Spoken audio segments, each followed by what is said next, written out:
Hey everyone, Pally here, and welcome back to part 4 of Black Desert Online's Introduction Tutorial Guides. This is part 3 of the subsection, which is going over the worker system, the node system, spending your contribution points, and all that. Today we're going to be focusing on the processing of raw materials and setting up production of materials through your worker system. Now, before we go too far into this, I have to be completely honest here. I'm still not 100% sure on what I'm doing here. This is just going to be enough to get you going.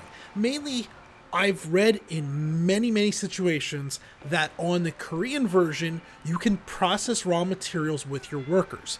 It's more efficient, and you get a better return by doing it with your character, especially if your character has a high processing skill, but it's doable with your workers.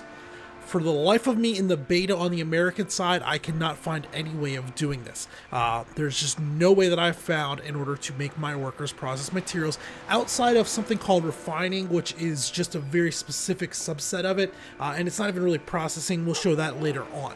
If you do happen to know I'm missing something, please let me know down in the comments. But I just wanted to let you guys know that I'm going to have to show you how to process via your own character. Now, this might be how you do it in the American way. It's possible that that's what they did. In the American version, processing uses energy. Apparently, in the Korean version, it does not. And being that they're going to use energy in the American version, it would maybe make sense that you can't use workers because they wouldn't consume energy. So there's just some unknowns there that I've not been able to completely sort out. Alright, well, let's get on with it. So we're right here above our warehouse, dude. Let's come down here. And the first thing we want to do is most of my workers are back and waiting for beer. So I have a bunch of beer in here. Oh, it's already in my bags. Apparently I already grabbed it. Yeah. So we have a ton of beer. Let's go ahead and let's get our workers rehydrated. I canceled most of their jobs, so yeah, they're all here. We're going to select them all. He doesn't need that. Yeah. There, and then we're going to do recover all. Beer, confirm, boom, boom, boom, boom. There we go. Wow, that was a lot of beer. What do we have? 110, 111. So we use like 50. Wow, that's quite a bit. Okay, so now they are recovered. We can go ahead and we can start getting them to work with a few things. First thing we're going to do is you're going to notice, actually, if we come back in here to the workers, several things happen, and this will be, there's going to be a more in-depth series eventually. You'll notice one thing, my goblin is now blue. So once he hit level 10, he got up to level 10, one of the options I had was to send him to a test. And you can actually see it right here. I can promote this guy, or this guy. These are all level, above level 10. And what this is this will give them a test that takes 24 hours for them to complete. If they pass it, they'll come back and they'll be blue. I'm not sure they can fail it. I don't know that, but you can only send one at a time, at least per city. If they pass, yeah. During the test, other workers cannot take the test. So I don't know if it's just city, each hub only can do that. I really can't comment, but that is possible. I'm not going to actually send any more workers. It's Sunday, so we're going to be basically out of time here very soon in order to, the beta will be going down. There's no real reason to send one of my workers away for that. But I do have a blue goblin. He did take his skill back down to 1. And what is his bonus now? Now he is Refinery, Specialty, Work Speed +5. Okay, that's kind of good. That's good to know. Okay, so our guys are all recovered. Let's go ahead. Let's give them a few jobs. First thing we want is we need potatoes, especially with how much beer we're using. So I've actually doubled up on my potato. Let's see, that's potato. I'm going to send one of the giant workers up there. I've come to very much appreciate the human workers.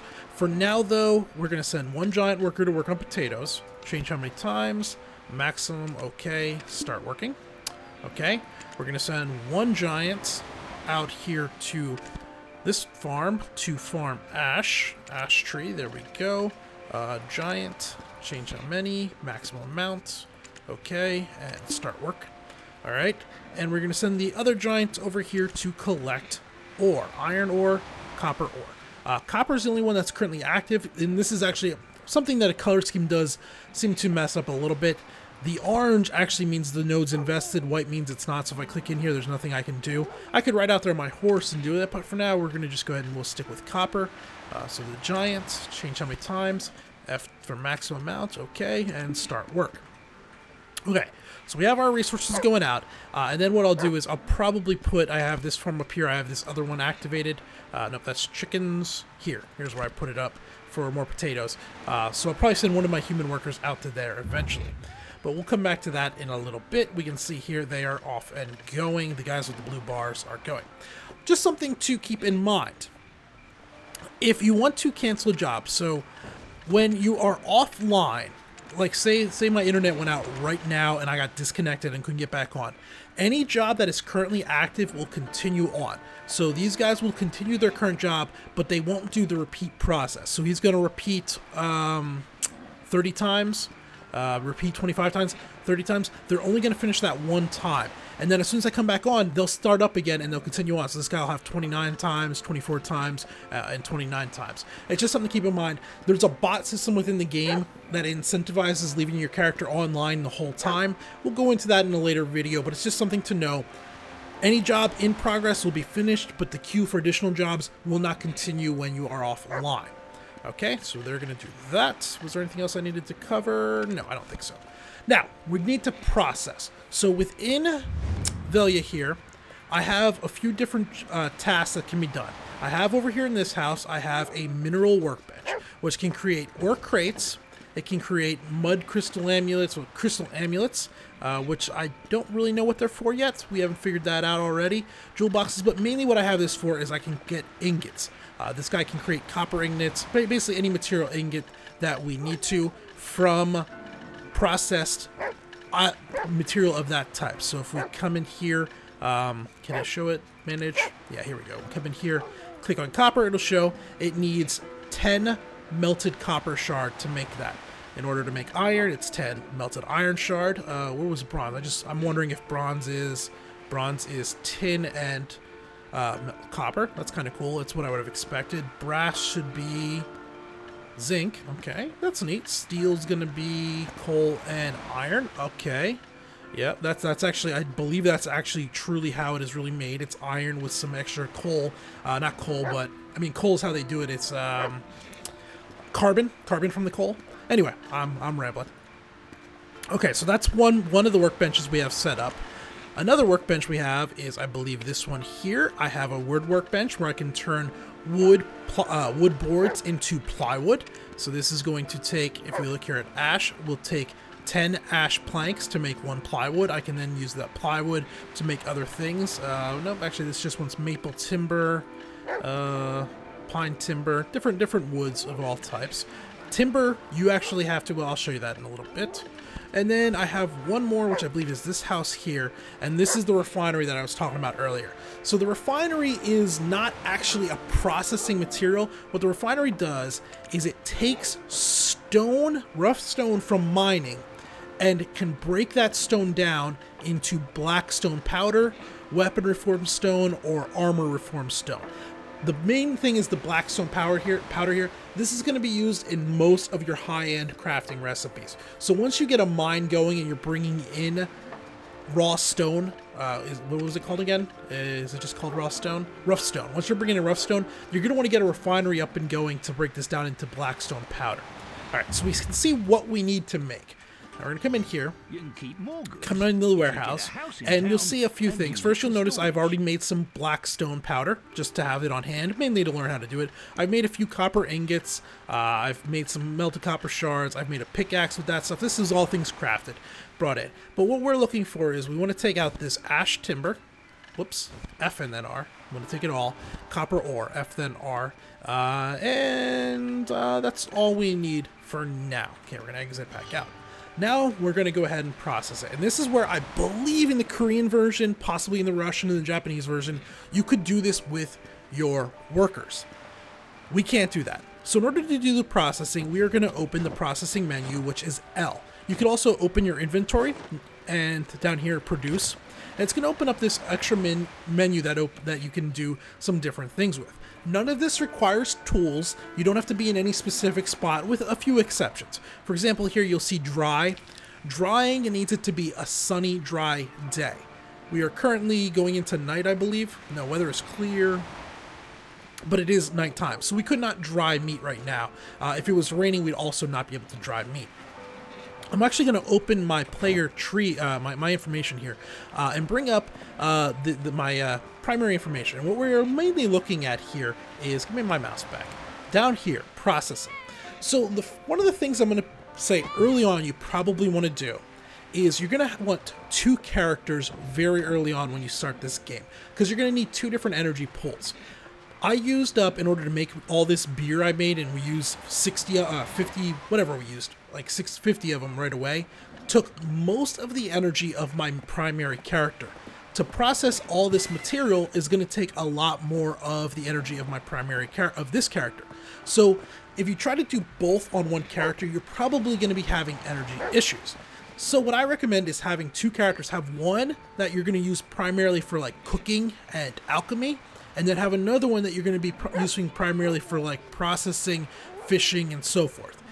I have my main doing cooking. I have this here, my alt, doing the processing. This just way I have energy on both characters. I'm not running out when I do that.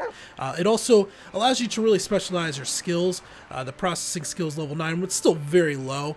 But the higher your processing skill, the better your return. So you can get anywhere from like 1 to 10 returns per processing. As your skill goes up, you'll start getting more and more. Early on, you're going to get 1 or 2. At mid, you're going to get 4 or 5. And once you get to the higher levels, you're going to get 6 or 7 returns per processing attempt. I hope that's making sense. All right, we don't need, well, we'll leave that open for now. So what we want to do is, first thing that we're going to do is we're going to take care of the lumber. And we're going to do that by clicking chop. And when you click chop, it'll highlight in your inventory what items can be chopped. We're going to right-click the ash timber, and we're going to go ahead and we're going to start. And it's going to take, I think, every 5 ash timbers is going to make 1 plank. So ash timber, we now have 1 plank, and our timber went down. Yeah, it looks like it's going down by 5, and we're getting 1 back. Yep, 5. So we're going to get a few here. What I probably need to do is sign in an additional worker to collect wood. I'm getting a little low on that. And we do have quite a bit of copper ore. There we go. We've processed our timber. Now the next thing we're going to do is we are going to go heating. Heating is another word for smelting on this. It can also be used different ways, but for our main purpose is heating. We're going to right click the copper ore. We're going to click start. Come back to the inventory. Their bar's going along. You'll occasionally get a message saying yada yada yada, it's going well or it's not going well, and there's some melted copper shards. And we just got a new level up in processing. We're now level 10, so hopefully we'll get a little bit better return. Let's see, we'll let this one go. Not going well, not going well. I just want to let one more tick over. We have 1. We'll probably get 1. Oh, we got 2 for that one. Alright, we're going to cut the footage here. We'll let this processing continue. This will take a few minutes because we got quite a few ore. We'll be back once all the ore has been melted into shards. Okay, so we just finished up there. We're back now. We have everything. We got, oops, didn't mean to close that. We ended up with 26 shards and our 4 planks. I think I'm going to have to send another guy out to chop wood. I don't think that's going to be enough wood to keep this going. Well, it's beta. The beta's all but over. Let's come back into the warehouse. We're going to go ahead and we're going to deposit this stuff back in. Whoops. F then R, not R then F. Move that over. F then R. F then R. So we have 72 melted copper shard, which is pretty good. We have, we have ash planks. There we go. 43. Oh, actually, we got quite a few, though it does take 10. So we can make 4 plywood, which is good. And let's see, is there anything else I need to take out here while we're here? No, I don't believe so. I think that'll about do it. Okay, so that's how you do the production. Like I said, I will make a follow-up video if I ever figure out how to make NPCs do it. That part might not be in the American version of the game. That might be one of the things they changed. But you get that idea. Well, now that we've produced, let's go ahead and, now that we've processed the raw materials, let's get our workers going to put some of the things together. So first thing we're going to do is we're going to come in here and we're going to go right back to the mineral workbench, and we're going to go ahead and we're going to hit manage crafting. Now since we have 3 workers, we're going to be able to choose some of these things. A note that I saw earlier, and this might have just been a bug, but what I had was when there were no workers available, I would click on it. In my inventory there was clearly in my warehouse, and this is another thing to note, the materials must be in your warehouse. If they're on your character in your own personal bag, you're not going to be able to do anything. So they got to be in your warehouse. But anyway, what I noticed was I had the materials required in my warehouse. But when I came in here to produce them, the item wasn't showing up. Now, what it was my workers. I didn't have any available workers. I had my workers all out doing different jobs. And mainly for my purpose, I was just looking to see what I could do, what I could create once the workers came back. But it was all just grayed out, and it was showing me nothing down here at the bottom. As soon as a worker showed up, all of a sudden it was populated there again. So just keep that in mind. If you don't have a worker available, you might not see what you need. All right, so we want to make this. We could do 2 batches of 3. A batch of 3 takes 30 minutes and 54 seconds, or this takes 10 minutes, 54 seconds. So this is about a minute faster, but it would leave us with an extra 12 left over, whereas we could do this and we'd be left over with only 10, or we'd be left over with 2, but we'd take us another about 3 minutes total. Let's go ahead and do that. Now we could use our goblin. Let's see, he's going to take 10:45, the human's going to take 21, and the other human is going to take 21. So that's quite a bit different. This must be because he's gone blue. So let's go ahead and let's have him start this. So we're going to change how many. We're going to do F, which should make it 7. Good. And start work. And away he's going. Our goblin's now going to head over here to this little area. And in fact, if we're in the right spot, I don't think we are, we might actually see him go in there, because it's that house up there. Let's run over here, run up here. See if we see our goblin run by. He might have to go down to the warehouse first. I've seen my my giant heading out there. Oh, there he goes. There he goes. Hey, come back here. Get to work, you bum. I can't go in. Oh well. There he goes. He's now working. So we're now making ingots. We can come back in here, come down, and we're going to go ahead and we're going to make some plywood. So we're going to manage crafting on this one. We're going to come in and we're going to select ash plywood, 21 minutes and 25 seconds, 21 minutes and 30 seconds. So basically the exact same amount. Let's take the lower level guy just to get him a little bit of XP. We'll change how many times. We're going to hit F, hit OK, and start. Now he's off and working. And this is really all it is. As long as you have the materials in your warehouse, your guys will be able to collect them and work on them. Now, obviously, it gets far more complex. If we came in here and I believe this could be, nope, this could be a shipyard, right? If we came in here and wanted to make a shipyard, a ship is going to take a whole lot more different rare materials than that would. One of the things we could make here is pickaxes. In fact, this is something I'm going to make. I'm going to make some of these fishing rods. So let's see, what do we need to make a fishing rod? We just need ash timber. Okay, this is pretty good. Let's see, old fishing rod. Let's just see what we have in terms of thick fishing rod. I'm just looking to see what all is required. So 1 ash timber, 1 copper ingot, and 3 blackstone powder. That's just 1 ash timber, and this is 1 log. So this is probably our best option. We don't have a whole lot of black powder, but we're going to want this fishing rods for when I do the botting video. It's nice to have them. We don't need to buy them, and it'll also give my workers something to do. Let's go ahead and we'll change. We'll hit F to give us 3. We can always sell them if we don't need them. It'll get him going. And we're going to go, well, let's hold on.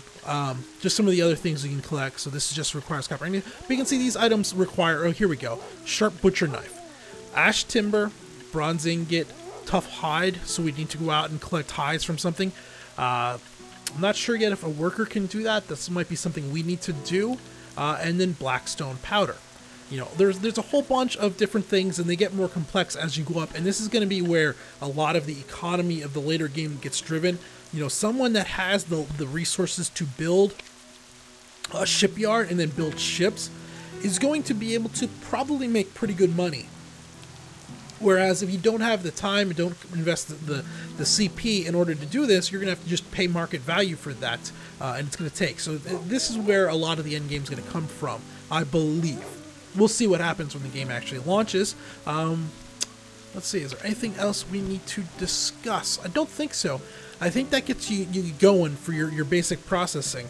I wish I knew more about that worker processing, what I was missing, or if it wasn't available. There's no reason to refine 3, I don't think. Yeah, there are not enough stone anyway. We don't have any rough stone. Yeah. I could come over here and buy the iron. Let's see. Copper ore. Wonder where we'd get rough stone. Whoops. Come back in here. Rough stone.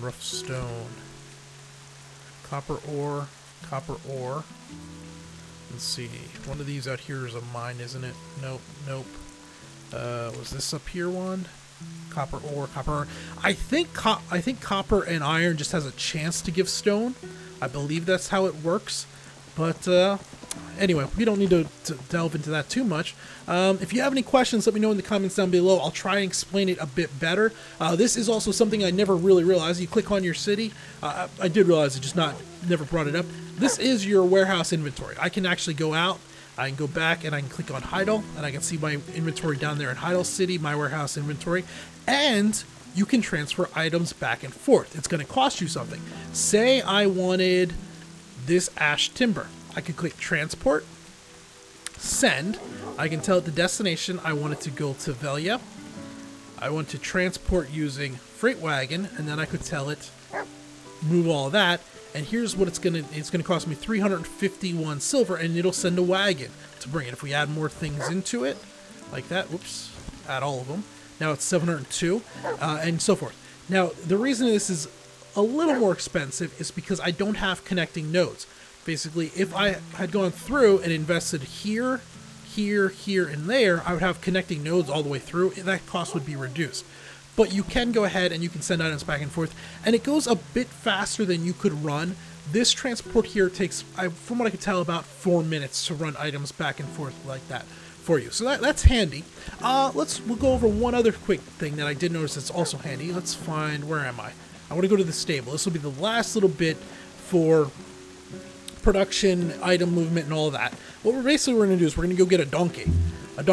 So at some point down the road, we will go into a video on mounts, and you have basically horses and donkeys. And for the most part, you're going to think, well, donkeys, they're going to kind of suck. Why would I want a donkey? You know, you just start off with a donkey and then you move on to the horse. Well, kind of, but donkeys do have their uses. Let's take out Ed. I think Ed's my higher level one, level 8, level 4. Yep, let's take Ed out. Where'd my menu go? Oh, he's not here. He's in Heidel. There we go. So Steve's here. Take out. Come here. Come here, Steve. Whoops. Steve. There you are. Get on, Steve. Alright, and we're going to take Steve down here. Mainly what we're looking at here is your mounts have their own storage location. Horses by default have 2. Donkeys by default have 5. Donkeys have a whole lot more endurance and stamina than horses do, so they can go much longer at a slower speed. So if you need to get from point A to point B real quick without carrying a whole lot of weight with you, horses are ideal. But if you're going to be doing frequent runs of goods back and forth, donkeys are actually very, very good to have. An easy way to check this is if we get off our mount and we hit, I want to say it's F2, or I could hit Control and click here, open inventory, you'll see 5 inventory slots. Now I brought Steve, Ed, whichever donkey this is I have down here, because when we interact with this guy, warehouse, you can withdraw items and place them directly into your donkey or whatever mount. If you have your mount in relatively close vicinity to the warehouse, if I click on this, you'll see I could put the items directly on Steve. F and R, come back here, and then if I come over here, oh, I didn't want to get on Steve. Get off Steve. There you go. And hit F2, you can see the items are right there on Steve. If I right click here, F and R, they're now in my inventory. I can come back over here, put them back into the warehouse. Now it's going to ask me, do I want to put them on Steve or into storage? We're going to put them into storage. It's just a handy little thing. If you have a whole lot of real heavy items that you want to transport, you can just come on down here with your mount, park your mount close to the warehouse, and move them right in. You can also do this with wagons. Wagons are another option. So as I was saying, you have donkeys, which are pretty good for transporting items. They can carry quite a bit more weight than horses, more items than horses. But horses are faster, or you can get a carriage and carry it that way, which will carry more than a donkey, but there's other risks and costs invested in that. So donkeys are quite useful for that. And I think that'll cover it for this video. That's enough information. If you have any questions, leave them down below. And like I said, I do ask if you have any idea how to do worker production, or if it's just not something that's going to be in the American version like it seems, let me know. Until next time, this has been Paller. Thanks for watching.